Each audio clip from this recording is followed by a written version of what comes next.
In this module, we're going to examine the abdomen and pelvis of a trauma patient. Be structured and systematic, as this will help you to avoid missing injuries.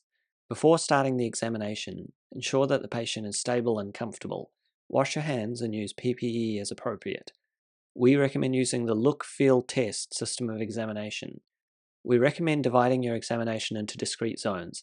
These zones are the abdominal wall and abdomen, perineum, retroperitoneum, and pelvis. Use the look, feel, test system to examine each zone. In the abdominal wall and abdomen, look for a seatbelt sign or other soft tissue injury, and look for any obvious hernias.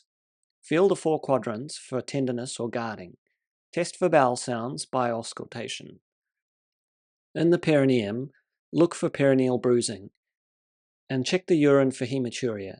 In males, check for scrotal bruising, edema, and check for testicular tenderness or asymmetry. Measure the urine output. Consider if a PR or PV exam is indicated, and check the pregnancy status. In the retroperitoneum, look for flank bruising, which may be a sign of retroperitoneal hemorrhage.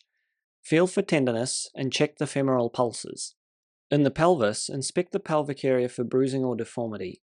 Feel for bony tenderness along all margins of the pelvis bones. We recommend against springing the pelvis, as this may dislodge previously stable hematomas and precipitate further bleeding or deformity.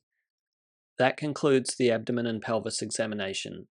To finish off the examination, always document your findings in the health record. Abnormalities in examination should be reviewed with a senior colleague, and specialist referral may be appropriate depending on the injury.